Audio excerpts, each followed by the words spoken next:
जेरैबायदि बिटिआर एकर्डआ जे जुदि मोजां नङाब्ला अब्ला बर' हारिया जे फिन जे जांख्रिखांनायनि सम फैबाय नामा? डेफिनेटलि बर' हारिया नैबे जेबो गैथारै जि खबाइ सस्रा खबाइ होनना बुङो बे सस्रा खबाइयावनो माबाफोर ना दं नामा माबाफोर मोनगोन नामा बेनिफ्राय होननानै नेबाय थायोब्ला दमकल जेरावनोखि दमकलनिफ्राय जोङो दै गनांगौ दै गयै बे दमकलखौनो थंख्र' जोङो जुदि नारबाय थायोब्ला बेनिफ्राय जेबोआनो ओंखाराब्ला बेखौ नेबाय थानानै जेबो जानाय नङा बेयाव देरगोन मुलाखौ बिलाइ गांनै जाब्लानो सिनायो होननाय बादि दिनैनि बिटिआर एकर्ड इमप्लिमेन्टेसनखौबो बे बोसोरनैयावनो जोङो हमलांनो हाबाय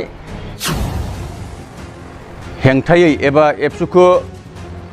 बोखावनानै बेबायदि गोदान मोनसे आफाद दायोब्ला बे थारैनो मोजां जानाय नङा जिनिखि सुक्ति बेयाव जोङो गमामायैनो बर' हारिनि थाखाय जि गांनाय उखैनाय दङमोन जि हास्थायनाय दङमोन बेखौ जोङो मोननो हायाखै सानजाहा सिमाया बारायनांगौमोन बेबो जानायनि लामायाव गैया थारैनो बड'लेण्ड सेपारेट स्टेटखौ जोङो मोननो थाखाय आन्दलनखौ खालामनांखागोन फ्रेश आन्दलनखौ जोङो खालामनांखागोन आरो हयथ' बिथांमोननि साननायाबो बेनो जानो हागौ जे एबसुआ दिनैनि सानाव बिथांमोन लुबैनाय बायदि जायाखै बेबायदि हयथ' सानदों जानो हागौ जायनि जेब्लानोखि मुभमेन्टआ बेबायदि दायो थैनानै थानाय बायदि जाबाय बड'फा उपेन्द्रनाथ ब्रह्मआ जागायजेननाय बे मुभमेन्टआ दायो हमनानै ला बिटिआर एकर्डनि उनाव बियो थैनानै थानाय बायदि जानानै थाबाय जुदि रावबोआनो बुङाब्ला रावबोआनो जुदि बियाब्ला बे रावबो बियै रावबो बुङै बाथ्राखौथ' जाबसिननानै होनायाव गैया जुदि खालामथारनांगौबा बे समाव ओरैनो जास्ट माने बे बिटिसिखौनो 2003आव जि खालामनाय बिटिसि बेखौनो बोफ्ला खालामनानै हयथ' सुक्तिनि नामाव सुक्ति खालामगोन बे बाथ्राखौ बुंदोंमोन आरो बेखौ खालामनाय लोगो लोगो स्टुडेन्ट अर्गानाइजेसना मोननै जानाय लोगो लोगो थारमाने बेयाव पलिटिकेलि इनभल्भ जाबाय होननानै मोनसे बाथ्राया एनालाइसिसआव फैगोन एबसुआ मोनसे माहारियारि आफाद आरो माहारिबादखौ लानानैनो दावगाबोनाय बे आफादा सानफ्रोमबो बे खुंथाय गोहोआव थानाय आफादजों थाफानानै मावबाय थानांगौ गसंफानांगौ बे नङा आंथ' बुंगोन बाउन्डारि कमिसना बे ओरैनो माबा मावजिफोरजों गेलेनाय बादि ओरैनो गेलेबाय थानायसो जादों बियो बे समाव आरनाय रादाब नायगिरि नोंथांमोननो जों मोनसे खौरां लानानै फैदों दा बावैसो सिगाङाव जे मोनसे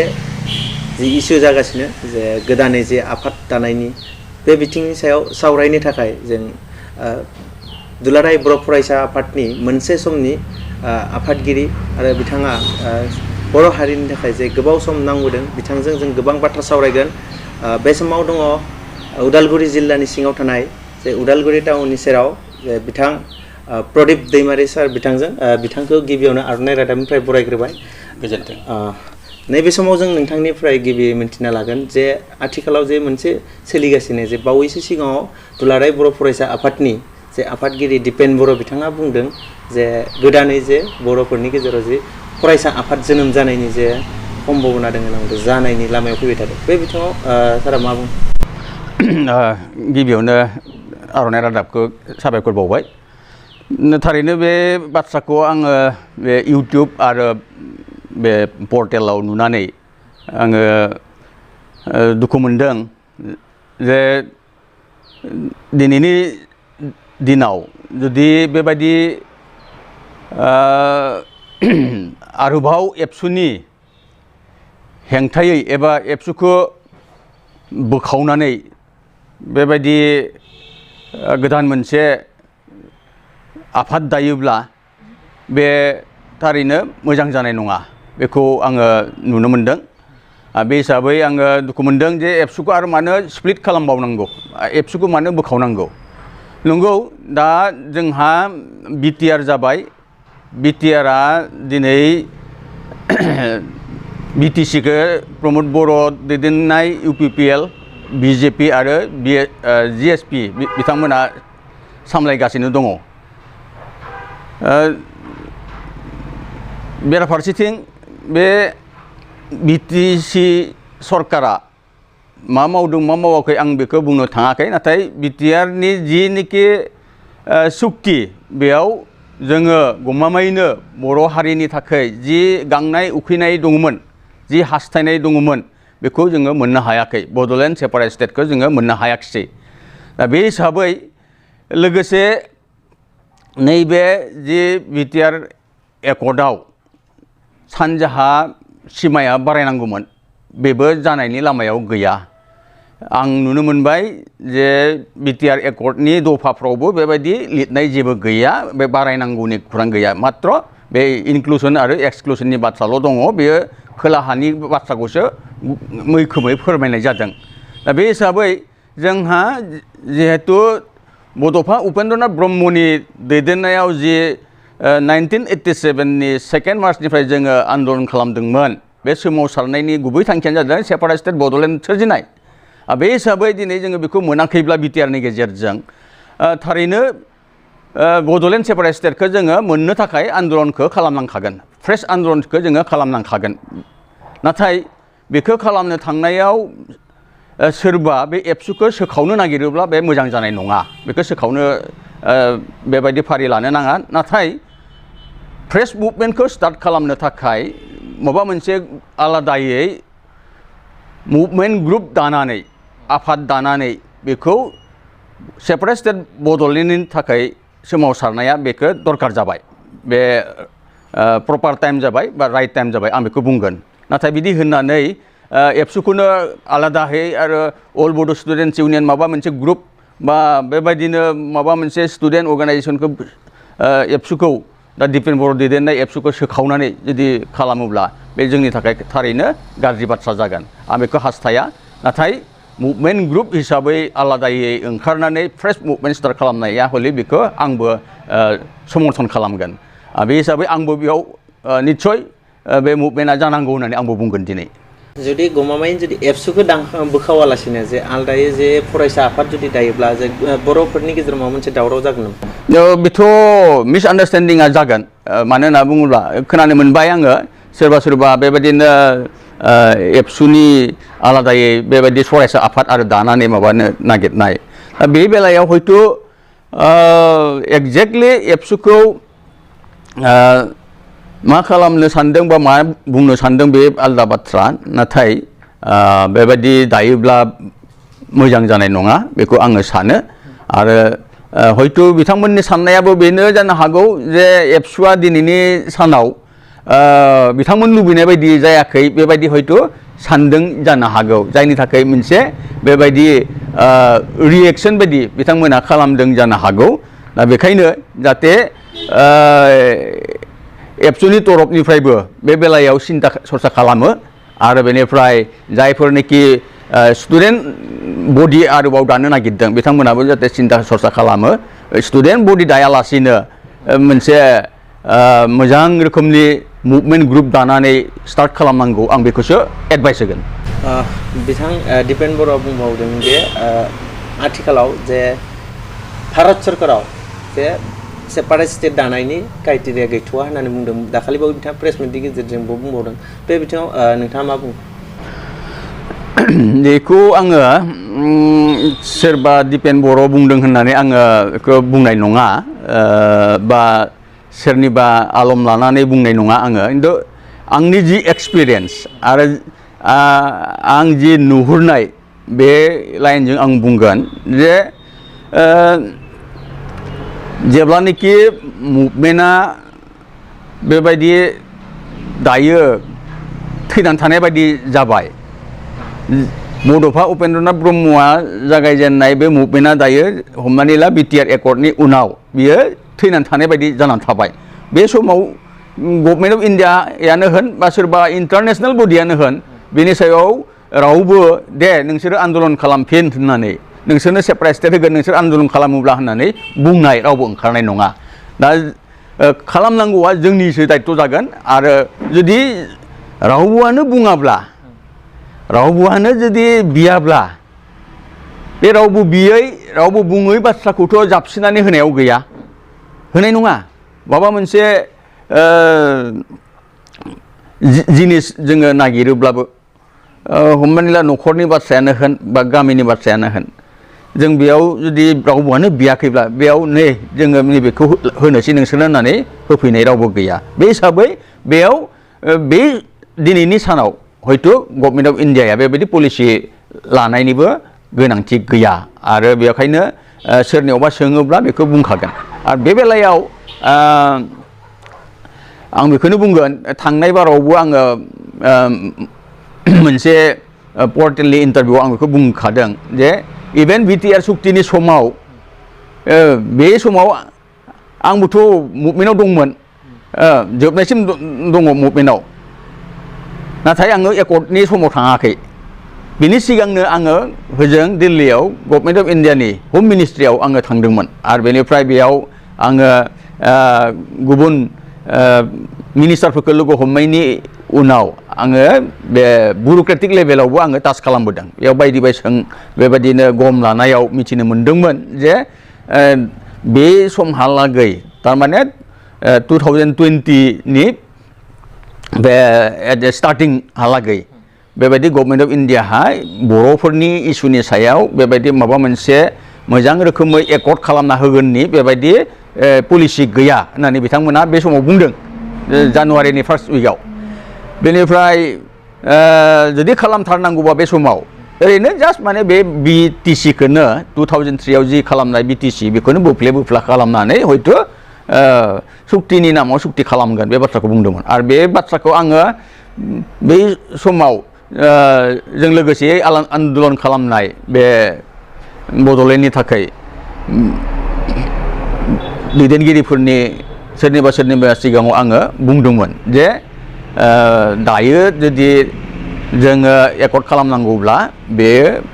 जों लुबैनाय बायदि सेपारेट स्टेटाथ' जाखाया माबा मोनसे कनस्टिटिउसननि स्टेटासबो जोङो मोननाय नङा जेबो मोननाय नङा बेखायनो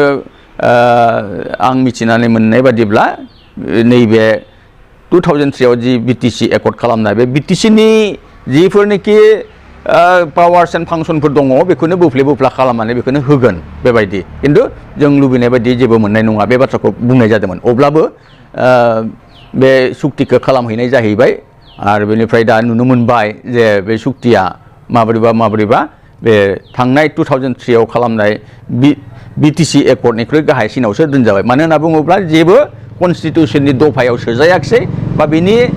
स्टेटासखौ कनस्टिटिउसनेलि आपग्रेडबो खालामनाय जायासै जेबो खालामनाय जायासै बरन्स माखासे बेलायाव फाहायनानैसो होनाय बादि जोङो नुनो मोनबाय बेबायदि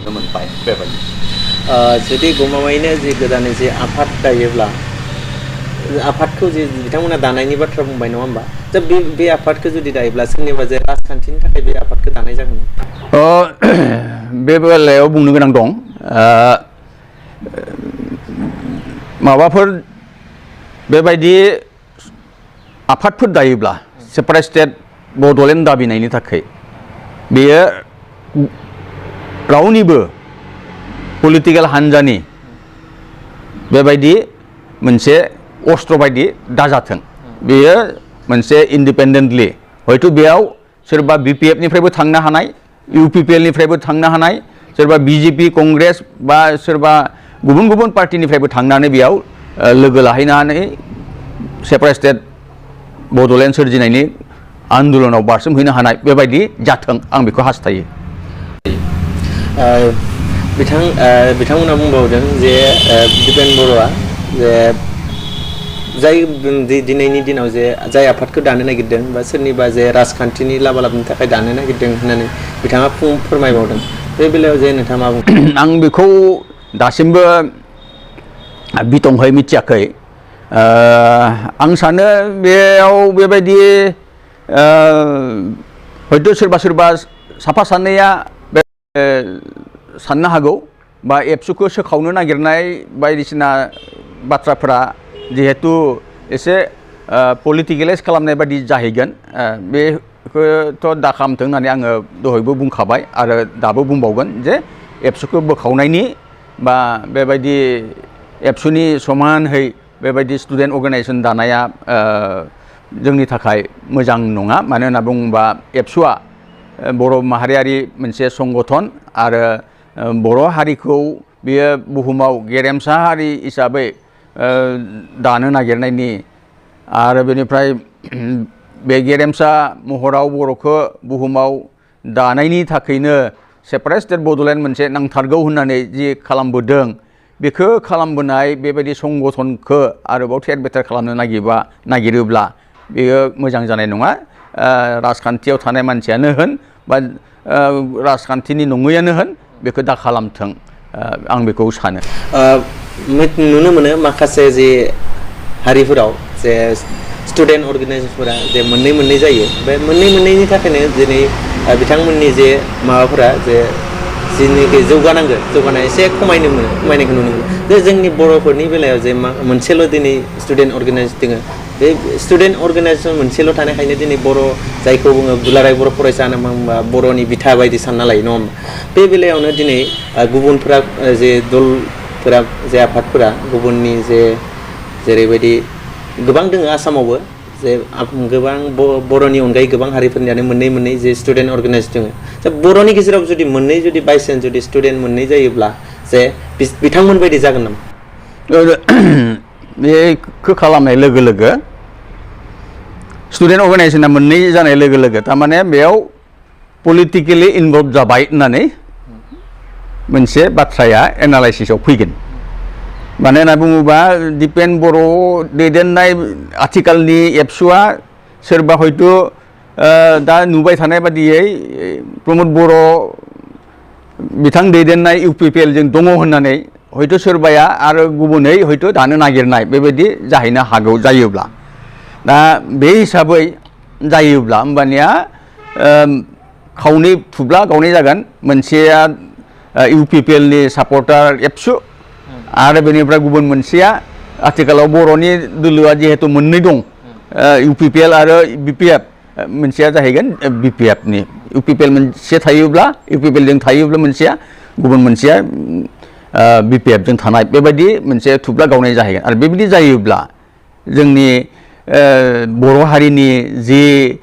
इयुन बेयो खोमसि जागोन आं बेखौ नुहुरो आरो बेखायनो बे दाजाथों आरो बे बेलायाव जानाङैनि थाखाय जों बयबो साननांगोन ओरैबायदिसो जानांगौ दायो जे इउनाइटेडलि जोङो जे BPF-आनो होन UPPL-आनो होन कंग्रेस होन BJP होन बा जेसेबां दङ गासिबो इनभल्भ जानो हानाय इउनाइटेडलिसो जोङो मुभमेन्ट मोनसे फर्स ओंखारनांगौ जोङो दायो आरो दानांगौ आरो बेनिफ्राय मुभमेन्टखौ नैबे जिनोखि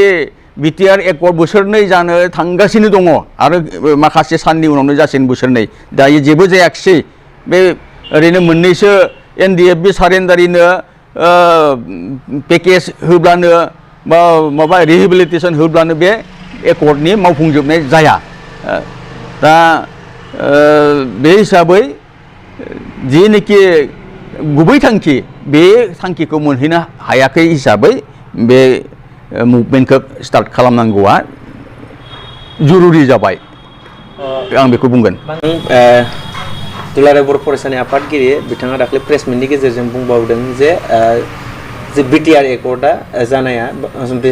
बारा सम जायाखै बे बेलायाव BTR एकर्डनि जे खामानि जे इमप्लिमेन्टेसन जायफोरखौ इमप्लिमेन्टेसन खालामनांगौ बेखौ जोंहा नेनांगौ सम दङ होनांगौ साननैसो नेबावनांगोन होननांगौ जुदि जायाबा बेनि उनावसो जे मुभमेन्टखौ जों खालामफिननाय जागोन होननानै बुंदों बे बिथिङाव नोंथाङा मा बुङो बे मोजां बाथ्राखौनो सोंबाय बाथ्राया जाहैबाय जोङो एबसुनि जे थांखि लानानै 1986 आव रौता कनफारेन्सआव जोङो थांखि लानानै जि सेपारेट स्टेट मुभमेन्ट स्टार्ट खालामदोंमोन उपेन्द्रनाथ ब्रह्म जायखौ जों बड'फा बुङो बिनि दैदेननायाव बे मुभमेन्टआ जानायनि उनाव फैयै जेब्लानोखि BSc सुक्ति जाबाय 1993 आव बे समाव उपेन्द्रनाथ ब्रह्मआ थैलांबाय BSc जानायनि उनाव नुनो मोनबाय दि बेयो स्टेट एक्ट आरो बेनिफ्राय बे BSc जों जेबो जालिया बेवखायनो मा खालामखो बै समाव आं बेखौ सिगाङावबो बुंबाय आरो दिनैबो बुंगोन जे आं गाव डेपुटि चिफआव थानाय बे समाव प्रेमसिं ब्रह्म चिफ थानाय बे समाव जोङो बे गुवाहाटीनि खानापारायाव थानाय जि बड'लेण्ड गेस्ट हाउस बेयाव जोङो 22 डिसेम्बराव 1995 आव जोङो थांखि लाबाय जे बे BSc जों जेबो जालिया बर'नि गांनाय उखैनायखौ सुफुंनो हालिया बेवखायनो जोङो सेपारेट स्टेट बड'लेण्ड नांसिगौ आरो बिनि थाखाय जोङो BSc खौ नाकच खालामबाय होननानै जोङो माबादों थांखि लादों आरो बेनिफ्राय जोङो सरकारनो बेखौ गथायदों बेनि उनाव लोगो लोगो एबसुआबो थारमाने 93 आव जुदि एकर्ड जाबायब्ला BSc आ जोङो बोसोरनै खावसे बोसोरथामखौनो होनदो बोसोरथाम मावनायनि उनावनो एबसुआबो पावाराव थानाय जोंथ' बोसोरनैनि उनावनो खालामबाय मुभमेन्टनि प्रसेसखौ डिमान्डखौ रेज खालामबाय एबसुआ 1996 नि कार्बि आंलंनि लांहिनाव जानाय कनफारेन्सआव थांखि लानानै बिथांमोना सेपारेट स्टेटखौ जोंनो नांसिगौ आरो आथिखालाव सोलिबाय थानाय BSc खौ जोङो नाकच खालामबाय होननानै थांखि लादोंमोन बे हिसाबैनो बोसोरथामनि उनावनो बेखौ खालामनाय जादों फैयै फैयै बेबायदिनो 2003 आव जेब्लानोखि BTC एकर्ड जाबाय बेनिफ्राय 2005 निफ्राय जेब्लानोखि बे फुल फ्लेजेड बडि बे BTC जाबाय हाग्रामा महिलारि बिथांनि दैदेननायाव 2010 आव आरोबाव दुलाराय बर' फरायसा आफादा सुक्ति जानायनि माखासे बोसोरनि उनाव आरोबाव नाकच खालामफिननानै अलरेडि NDFB आ बड'लेण्ड सेपारेट स्टेटनि थाखाय स्ट्रागल खालामबाय थाखादोंमोन लोगोसे UDPF बै समाव UDPF दंमोन आरो बेनिफ्राय PJSM बिसोरबो दंमोन बे people joint action committee for Bodoland movement बिथांमोनबो दंमोन बिदि खालामबोबाय थादों 2010 आव एबसुआबो आरोबाव थांखि लानानै मुभमेन्टखौ स्टार्ट खालामफिनदों नुनो मोनदों बे हिसाबै जे फैयै फैयै 2000 नैबे 20 आव आकबर BTR एकर्ड जाबाय दा BTR एकर्ड जानायनि उनाव जिबायदि जानांगौमोन बेखौ नुनो मोनखांनानै बेखौ एबसुआ हयथ' नाकच खालामनायनि समाबो हयथ' सफैबाय एबसुआबो आरो बेखौ जुदि जेरावनोखि बाउन्डारि एक्सटेनसना सानजाहा जों जेखौ लुबैदोंमोन सदियासिम बेयो एक्सटेनसन जायालाबानो बेनो जासिगोन होननानै जोङो जुदि पाब्लिकखौ थगायबाय थायोब्ला हयथ' बेखौ पाब्लिकआ मोजां मोननाय नङा बै मोजां मोनै मानसिफ्रानो हयथ' बेबायदि सोखावनायनि बा बेबायदि नोंसोरजों बिदिबाथ' जालिया होननानै नोंसोरो बेबायदि संग्रामखौ खालामफिननो जुदि गोसो गैलियाबा बे पावाराव थानाय गोहोआव थानाय बे BTC नि खुंथाय गोहोजों थाफानानैनो नोंथांमोना थाबाय थानो जुदि बे नंगुबै बाथ्राखौ सिखुमानो नागिरदोंब्ला बेयाव जों गैलिया होननानै हयथ' माखासे मानसिया साननो हागौ होमबानिया बे साननाय मानसिफोरखौ बे खामानियानो माथिंबा एरखे हरनाय बायदि थुखो हरनाय बायदि जानानै बिथांमोना हयथ' दानो ओंखारनाय बेबायदिबो जानो हागौ बेखायनो एबसुनिफ्रायबो मावनांगौआ दङसै होननानै आङो बुंगोन आथिखालाव जे आगोलनि जे एबसु आरो आथिखालनि जे BTR एकर्डनिफ्राय जानाय जे एबसु बेयाव माबा मोनसे खामानि मावनाय स्पिरिटआ एसे खमायजानाय बायदि सानो नामा सार जि लेभेलाव मावनाय बे एसे आलदा जादों आरो बेनिफ्राय ओरैनो बड'फानि जि सान्थौ बेबायदिहै नायोब्लाबो बेयाव एबसुआ मोनसे माहारियारि आफाद आरो माहारिबादखौ लानानैनो दावगाबोनाय बे आफादा सानफ्रोमबो बे खुंथाय गोहोआव थानाय आफादजों थाफानानै मावबाय थानांगौ गसंफानांगौ बे नङा ओरैबायदि जाबोदों जे एबसुआ बे गोहोआव थानाय जि खुंथाय गोहोआव थानाय आफाद जायखि दोलोआनो दाजाथों बिसोरजों मोनसे समसिमल' थानानै गुबुन गुबुन मानसिफोरखौ लाबोनानै सापर्ट होहोनानै बिसायख'थिफ्राव देरहाहोखांनानै उनाव बियो आलदाहै आरोबाव बै थांखियाव सौहैनांगौ जेब्ला थांखिखौथ' मोनाखै सौहैनांखागोन बे थांखियाव सौहैनो थाखाय आरोबाव ओंखारफिननानै मावनायखौ लांदां अख्राङाव फैलाव अख्राङाव ओंखारबोनानै आवाज होनायखौ सेपारेट स्टेट बड'लेण्ड नांगौ होननानै बुंफिननायखौ बेखौ नुबोदों नाथाय दायो जिबायदि रोखोमनि मावबाय थादों बे हयथ' एसे बे बेलायाव तफात जादों बेवखायनो हयथ' सोरबा सोरबाया बेबायदि खुद्रिनायखौ दिन्थिदों जानो हागौ जे सेपारेटहै आरोबाव स्टुडेन्ट अर्गानाइजेसन दानो नागिरनाया बे बेलायाव दा बेखायनो नैबे बेलायाव एबसुआबो बेखौ सानफिननायनि सम जादोंसै दा बोसोरनै जानोसै जेब्ला बे बोसोरनैया जथेस्थ' टाइम नुबाय बुंनाय बादि देरगोन मुलाखौ बिलाइ गांनै जाब्लानो सिनायो होननाय बादि दिनैनि बिटिआर एकर्ड इमप्लिमेन्टेसनखौबो बे बोसोरनैयावनो जोङो हमलांनो हाबाय बिटिआर एकर्ड इमप्लिमेन्टेसननि मोनसे दफानि गेजेरजों बाउन्डारि डिमार्केसन सानजाहा थांनांगौखौबो जिबायदि मावनायखौ स्पिरिटखौ नुबाय बेखौबो जानायखौ नुवाखै हिसाबै हयथ' बे बिलाइ गांनैयावनो जोङो बे बाउन्डारि कमिसननिखौबो जोङो मिथिनो हाबाय नाथाय बे बाउन्डारि कमिसननि बेलायाव बुंबाय थादों जे थाबैनो जाफुंसिगोन होननानै बुंबाय थानायखौ नुनो मोनदों बे बेलायाव सारा मा आंथ' बुंगोन बाउन्डारि कमिसना बे ओरैनो माबा मावजिफोरजों गेलेनाय बादि ओरैनो गेलेबाय थानायसो जादों बियो बिनि अनगायै जेबो नङा दायो नैबे पिपि बार्मा थैनायनि उनाव गोदानै डक्टर आशिष कुमार भुटानी होननाय सिगाङाव बे उदालगुरिनि एसडिअ मोन बै समाव आं डेपुटि चिफब्ला बे एसडिअ सिभिल बेमोन बिथांखौ चेयारमेन होदों दा बे बाउन्डारि कमिसनाव जाय चेयारमेन जादों बा सोरबा जादों बेजों बाथ्रा गैया टार्म्स अफ रिफारेन्ससो बाथ्रा बे टार्म्स अफ रिफारेन्सआव सानजाहा एक्सटेनसन खालामनांगौ होननायनि बाथ्रायानो बेयाव लिरनाय गैया जेरावनोखि हिमन्त बिश्व शर्माया अलरेडि स्पष्ट बुंखाबाय सनितपुर जिल्लानि सिख्लाबसेबो हाया बेयाव हाबनाय नङा नोंथांमोना आसामनि रायजो राजाफ्रा बेयाव सिन्था खालामनो नाङा होननानै बियो एकर्डनि उनाव घोषणा होखाबाय बे बेलायाव टार्म्स अफ रिफारेन्सआव गैयैखाय बे बाउन्डारि कमिसना थांनानै बबेयावबा बुंहैब्लाबो बे जेबो खामानि जानाय नङा आरो बेराफारसेथिं जोंनि नोजोरा जाहैबाय खोलाहा बारायनांगौ बारायनाङा बेनि बाथ्रा गैया जोंहा जिहेतु बिएससिआव गिबि जेब्लानोखि जोङो बे बड'लेण्ड अट'नमासखौ सोरजिदोंमोन बे समाव जोङो रावनिबो हाखौ लानानै जोङो दायाखै बेयाव एकमात्र tribal belt and block tribal subplan area आरो माखासे बे कन्टिगुवास बर' एलेकाखौ लानानै जोङो दादों बेयाव सिख्लाबसेबो रावनिबो जोङो लाबोआखै बे हिसाबै जोंनि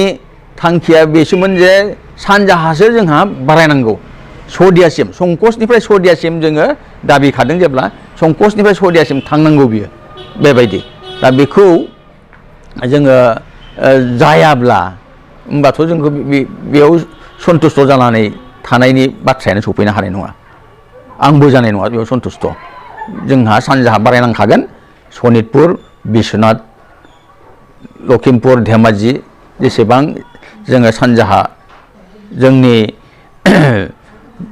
माहारिनि सुबुंफोरखौ लाफानानै जोंनि कन्टिगुवास एलेकाखौ आरो बेफोर हाया गासैबो जोंनिनोखा हिसाबै जोङो बेखौ मोननांगौ बेखौसो जोङो बुंगोन दावरावनि बाथ्राथ' फैनाय नङा नाथाय सोमावसारनाया जरदारसिन जागोन सोमावसारनाया बोलोगोरासिन जागोन आरो बियो हयथ' बै सिगाङाव 1987 आव जों खालामनाय जेनोखि सोमावसारनाय आन्दलन बेबायदिनो एकेबारे नेशनेल इन्टारनेशनेल लेभेलाव नांहैनाय बेबायदि सोमावसारनाय हयथ' खालामनो गोनां जाहैगोन आरो भारत सरकारखौ खोनासंहोनो गोनां जाहैगोन मानो होनना बुङोबा भारत सरकारासो जोंनो बे सेपारेट स्टेट बड'लेण्डखौ होगोन आसाम सरकाराबो होआ सोरबा हिमन्त बिश्व शर्मा बा सोरबा बेयाव जाय मुख्यमन्त्रि जायो बिसोर होआ होगोन बेखौ भारत सरकारा आरो बे दाबिया जाहैबाय कुनु बाहेरनि दाबि नङा बियो भारत संबिजिरनि आर्टिकेल 2, 3 and 4 आव थानाय जोंनि कन्स्टिटिउसनेल राइटखौसो जों बिदों जे सेपारेट स्टेट बड'लेण्ड नांगौ होननानै जोंनि हा थाखानायखौ बे हिसाबै जोङो बेखौ भारत सरकारनो खोनासंहोनो जेसेबां हायो गोबारै आरोबाव आन्दलन खालामफिननो गोनां हयथ' जानो हागौ बे जुदि बाउन्डारिया जायाबा BTC आव जे बर'फोरनि थाखाय जे मोनसे नङा मोनथाम सुक्ति जाबाय जे मोनथाम सुक्तिनि गेजेराव जे बबे मोनसे जे सुक्तिया जे गोख्रोंसिन जादोंमोन जे बर'फोरनि थाखाय बेखौ बुंनांगोन BSC आथ' बे स्टेट एक्टसोमोन BTC आ बे पार्लामेन्टआव लकसभा आरो राज्य सभायाव पास खालामनानै बिल पास खालामनानै बेखौ राष्ट्रपतिया मुंसाइ होनायनि उनाव जे आयेन जाबाय बे कन्स्टिटिउसन आमेन्डमेन्ट एक्ट जाबाय 2003 बिनि गेजेरजों बेखौ खालामनाय जादों बे हिसाबै बे कन्स्टिटिउसन आमेन्डमेन्ट एक्ट बिनि गेजेरजों जे जोङो मोननो हाबाय आरो बेनिफ्राय बे जोंनि सिगांनि BSC एलेकाखौनो एसे माने दानख' दुनख' खालामनानै 6th Schedule of the Constitution of India बेयाव सोसननो हाबाय बे जोंनि थाखाय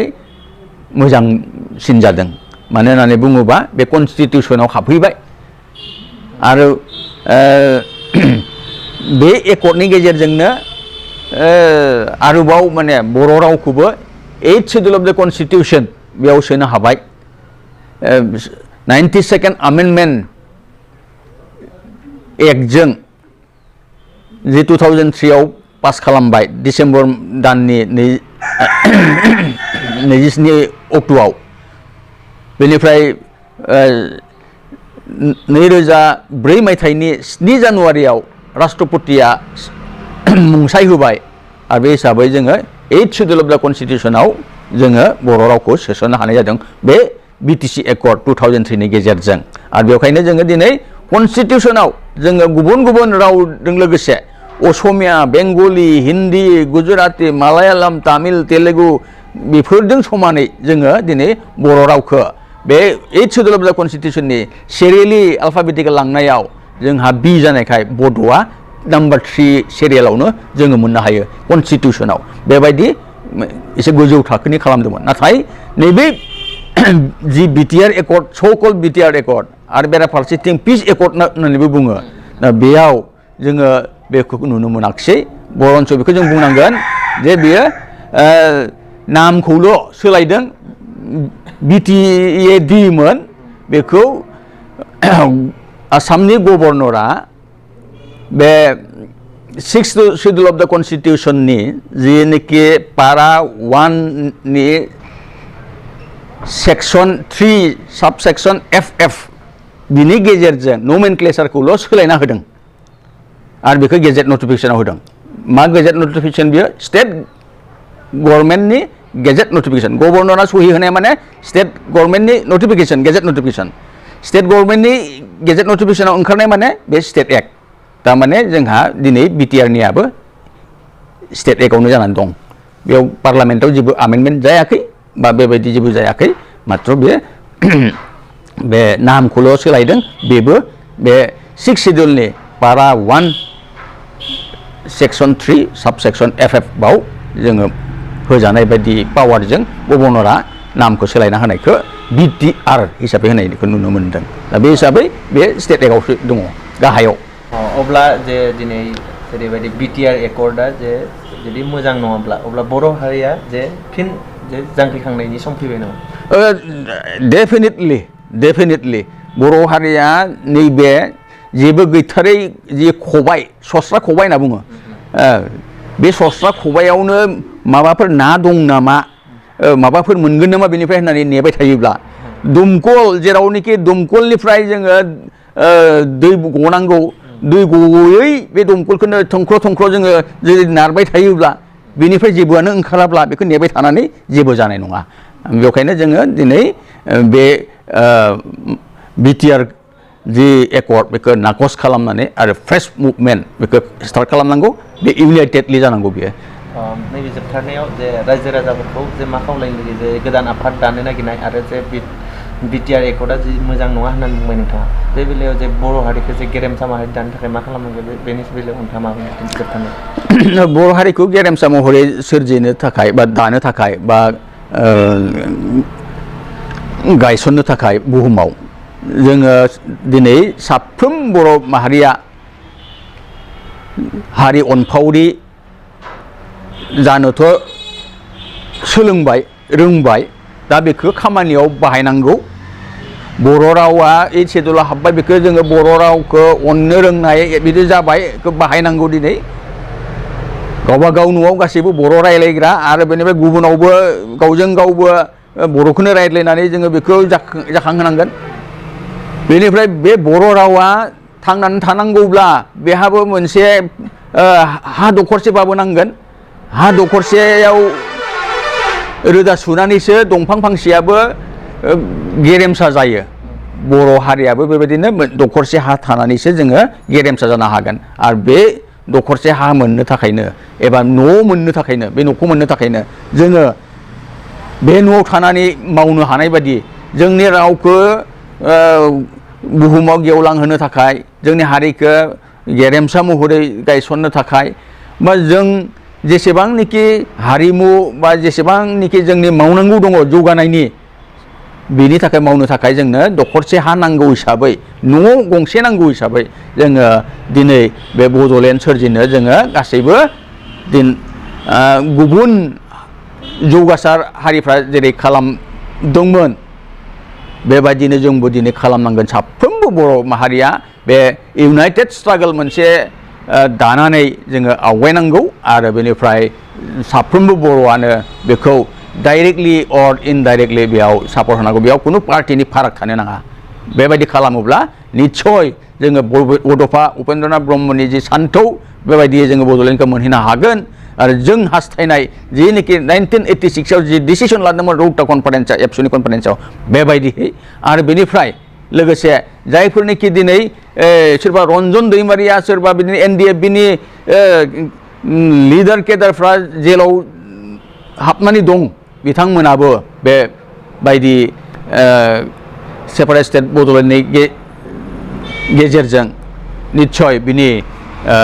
मोनथायखौ गावसोरनि जे उदांस्रिखौ मोननो हागोन आं बेखौ फोथायो आरो बेनिफ्राय बेनि थाखायनो जोङो गासैबो खौसेयै मा NDFB मा एबसु मा पार्टियाव थानाय मानसिफोर बा गुबुन गुबुन हान्जायाव थानाय मानसिफोर मा गुबुन गुबुन आफादाव थानाय मानसिफोर ज' जानांगौ इउनाइटेडलि जोङो बड'लेण्डनि थाखाय फाइट खालामनांगौ बे समाव बिथांनिफ्राय जों गोबां बाथ्रा मिथिबाय बिथाङा जोंनो गावनि बेसेन गोसा समखौ जोंनो होनायनि थाखाय नोंथांनिसिम रोजा रोजा साबायखर साबायखर आंनिफ्रायबो बावहरबाय